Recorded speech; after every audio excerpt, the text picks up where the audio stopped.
পৃথিবীর ঘনবসতি শহরগুলোর মধ্যে একটি রাজধানী ঢাকা। সেখানে একদিনে যে পরিমাণ ময়লা আসলে বের করা হয় তা মাধবদী নরসিংদীর দু শহর মিলেও হয়তো এক সপ্তাহের সে ময়লা তৈরি হয় না। তারপরেও আমরা রাজধানী ঢাকার মধ্যে এরকম চিত্র দেখতে পাই না। সেখানে প্রতিটি মহল্লা কিংবা সিটি কর্পোরেশনের অনুযায়ী ময়লাগুলো স্রেফ রাখার জন্য ছোট ছোট করে ঘর নির্মাণ করা হয়। সেখানে আমরা দেখতে পাই যে ময়লাগুলো সেখানে রাখা হয় এবং বর্জ্য ব্যবস্থাপনার মাধ্যমে সুন্দরভাবে সেগুলো স্বয়ংক্রিয়ভাবে করা হয়। বিশেষ করে এই ময়লাগুলো প্রতিটা বাসাবাড়ি থেকে বিশেষ করে সিটি কর্পোরেশন কিংবা পৌরসভা কর্তৃপক্ষ নিশ্চয়ই নিয়ে আসে এবং যারা নিয়ে আসে তাদেরকে মাস শেষে প্রত্যেকটি বাসাবাড়ি থেকেই কিছু না কিছু সম্মানী দেওয়া হয়।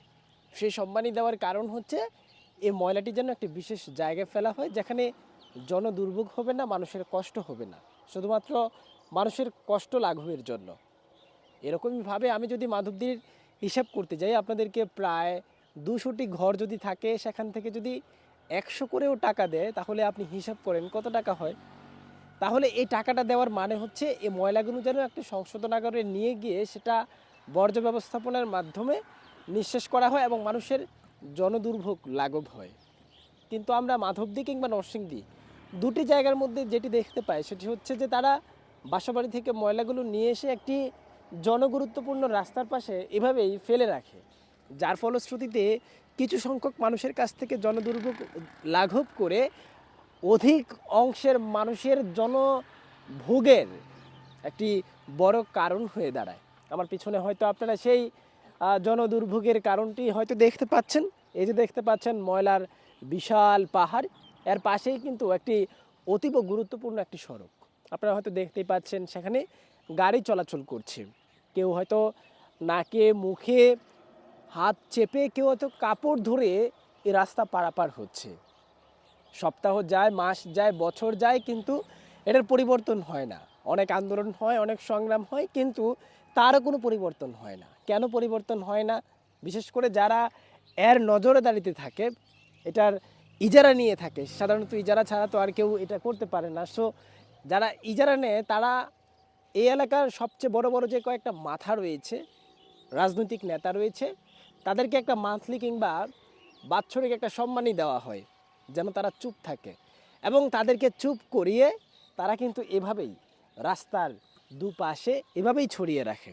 আমাদের পরিবেশ অধিদপ্তরের কথা যদি বলতে যাই, নরসিংদীতে পরিবেশের অনেক অনেক কারণ রয়েছে। সেখানে সে সব দেখার পর এগুলোর দিকে তাকানোর কোনো দৃষ্টিই যেন নেই।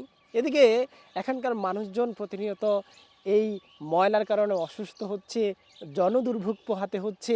বৃষ্টি নামলে এই ময়লার পানিতে রাস্তা আটকে গিয়ে সড়ক দুর্ঘটনার কারণ হয়ে দাঁড়াচ্ছে। তারপরও যেন এটার প্রতিকারের কেউ এগিয়ে আসে না। দর্শক, আমি এই মুহূর্তে যেই স্থানটিতে দাঁড়িয়ে আপনাদের সামনে কথা বলছি, এটি নরসিংদী সদর উপজেলার মাধবদী পৌরসভার অন্তর্গত।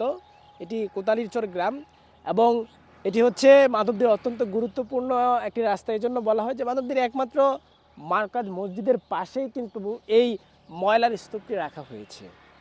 এটি প্রতিকারের জন্য কেউ এগিয়ে আসছে না।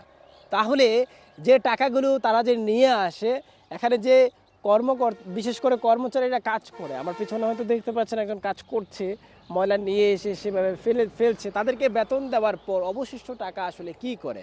আমরা দেখতে পাই বিভিন্ন সংস্থা থেকেও তাদেরকে টাকা দেওয়া হয় যেন এই ময়লাগুলো একটি সঠিক নিরাপদ স্থানে ফেলা হয়। তাহলে তারা এইভাবে নিরাপদ স্থানে না ফেলে, যেখানে রাজধানী ঢাকা একটি অত্যন্ত জনবহুল শহর হওয়া সত্ত্বেও সেখানে ময়লাগুলো বিশেষ ব্যবস্থাপনায় রাখা যায়, তাহলে মাধবদী নরসিংদী যেখানে মাইলের পর মাইল জায়গা আসলে পড়ে আছে, খালি জায়গা আছে, সেখানে একটা ভাড়া নিয়ে একটা শেড তৈরি করে সেই শেডের ভিতরে রেখেও তো আসলে ময়লাগুলো একটা বিশেষ ব্যবস্থাপনায় নিয়ন্ত্রণ করা যায়। সে ব্যবস্থা কেন কেন করছে না? বিশেষ করে ঢাকা দক্ষিণ সিটি কর্পোরেশন কিংবা উত্তর সিটি কর্পোরেশন রাজধানী ঢাকার দিকে যদি একটু তাকায়, যারা বিশেষ করে এই কাজের সাথে জড়িত রয়েছে, তারা কিন্তু চাইলেই তাদের মতো করে খুব সুন্দরভাবে স্বয়ংক্রিয়ভাবে এই সমাধানটা করতে পারত। আসলে এই বিষয়টি কর্তৃপক্ষের নজরে আসবে কি না সেটি এখন বড় প্রশ্ন থেকে যায়।